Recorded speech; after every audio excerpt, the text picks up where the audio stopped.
In 2024, more than 500,000 New Yorkers bought hunting licenses. In 1990, it was more than 750,000 hunters in New York, 250,000 more. As the hunting community seeks to recruit the next generation, some are looking to an untapped market, so to speak, women and people of color who haven't traditionally participated in the sport and the culture. That's today's story of the day.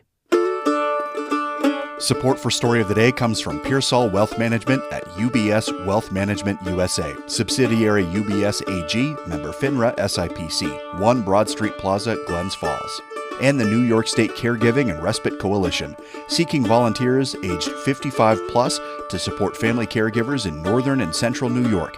Visit nyscrc/AmeriCorps.org. Hey, I'm David Sommerstein. It's Monday, January 6th. First up, a prominent North Country Democrat has decided not to run in the anticipated special election to replace Congresswoman Elise Stefanik. Kara Chapman has more. Assemblyman Billy Jones announced that he's pulling his name out of consideration Friday afternoon. Speaking with reporters, he said it's the right decision for him and his family. And I love my job, honestly. I love my job in the Assembly. I love representing the people of the 115th District here in the North Country, and we have a lot of work yet to do here, and that's the decision I made. Congresswoman Elise Stefanik has been nominated by President-elect Donald Trump to be the next ambassador to the United Nations. If she's confirmed by the Senate and resigns, a special election for her seat will need to take place within a few months. Jones is a North Country native and the only Democrat representing the region in Albany. His name recognition could have been a strength in the effort to flip the Republican-held 21st Congressional District. Maggie Bartley chairs the Essex County Democratic Committee. She says Jones notified her of his plans Friday morning. I wish he had been able to run, but I also respect his decision. It's his life and his family. Unlike in a normal election, the candidates will be chosen by the district's county party chairs. Bartley says several people have reached out about the Democratic nomination.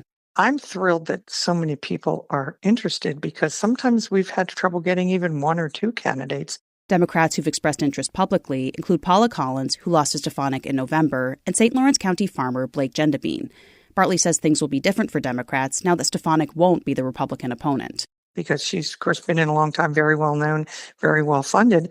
I think the playing field is definitely more level when you have 2 new people, neither of whom have been in the office. Bartley says she doesn't have a preferred candidate yet. Jones wouldn't say who he'd like to see run for the seat. He said Democrats need to pay attention to lessons learned from the November election. People want us to concentrate on affordability. They want us to concentrate on public safety. They want us to understand what they're going through. We can say all day, that the economy is doing well and these things are doing well. But if people aren't feeling that, then they're not feeling it. It's unclear when exactly the special election will be called. Bartley says in the meantime, she and her fellow chairs have been reviewing resumes and conducting Zoom interviews with the candidates. That'll inform who gets an invitation for an in-person interview later. The chairs will decide by weighted vote who gets on the ballot. Kara Chapman, North Country Public Radio. With congestion pricing now in effect for drivers entering Lower Manhattan, an upstate New York lawmaker has introduced a plan to encourage off-peak travel on the New York State Thruway. State Assemblyman Angelo Santa Barbara is proposing a program to offer toll-free travel on the State Thruway from 10 p.m. to 6 a.m. The Democrat says the idea would enhance road efficiency. Santa Barbara's pilot proposal would collect data over 2 years on traffic patterns, cost savings, and environmental impacts. This is just one of many issues that will be introduced in the new state legislative session, which begins on Wednesday. Governor Kathy Hochul will deliver her annual State of the State address to outline her agenda on January 14th.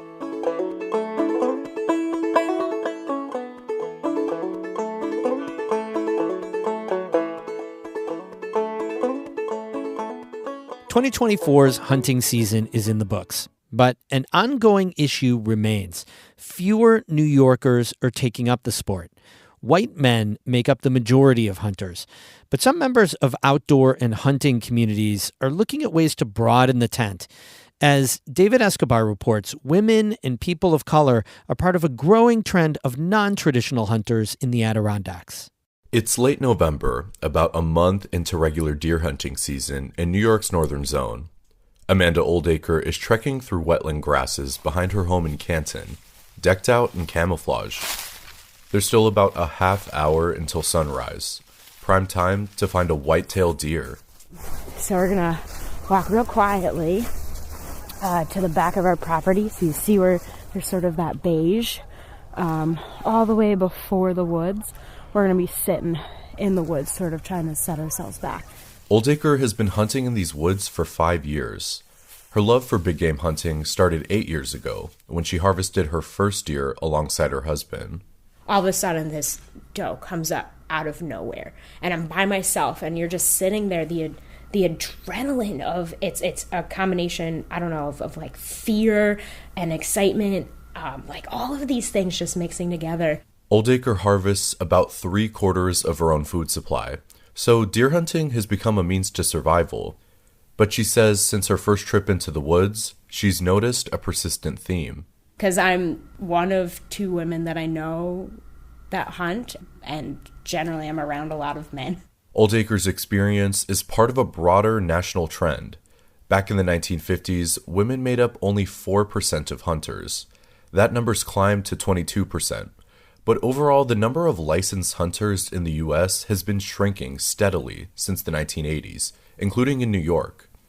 In the same span of time, the state's demographics have become more diverse, so some hunting advocates say an obvious solution to their declining numbers is reaching out to women and people of color, groups that haven't historically been hunters.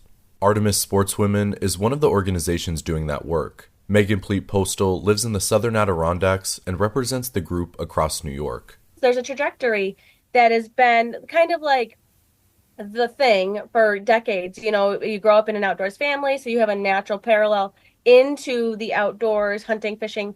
I like to help people who don't have that get involved because there's a lot of interest and there's just not a lot of stepping stones. Pleat Postal's father introduced her to hunting during her childhood. She took a break during her teenage years and eventually got back into the sport in her mid-20s. It was a relearning process, and it opened her eyes to a bigger issue. I realized that there was such a gap for people who want to know these things, but don't have an easy path or a natural path. For newbie hunters, the barriers are baseline level, knowing where to go, what to look for, or how to use your weapon. For women, there's also sexism. That's why Pleat Postal leads guided hunts to help women learn the ropes. Mentorship is crucial. When somebody has an interest, they say, you know, I'm really interested in hunting. I like the idea of maybe harvesting my own wild meat, but what's next? To apply the stuff that you learn into your life in an actual tangible way often takes mentorship. Women aren't the only underrepresented population in the hunting community that need that kind of mentorship. Only 3% of U.S. hunters are people of color. That reality has been the crux of Brandon Dale's work with Hunters of Color, an organization that promotes access and connection for people of color in the outdoors. If you look around and you don't see yourself or you don't recognize anyone or don't feel welcome in a community, then you're going to eventually realize oh, it's maybe not my community. Helping people of color feel safe and like they belong in the outdoors is a big part of Dale's work. He lives in Harlem but regularly hosts mentored hunting and fishing trips for people of color around the state. Having more folks enter into that circle is not only obviously our responsibility as hunters and anglers to do that. It's imperative. Our system is dependent on it. The decline of hunting's popularity matters for another reason. Federal legislation known as the Pittman-Robertson Act provides wildlife restoration and conservation funds for states through an excise tax on sporting goods like firearms, ammunition, and archery equipment. New York's cut of that federal pool of money is determined by the number of hunting and fishing licenses it sells. Dale says that alone should be a wake-up call to anyone who's an outdoor enthusiast. This is literally how we fund conservation in America. I think there's a huge misstep of not identifying hey, we can't just keep reaching out to the same people. We need to expand the net.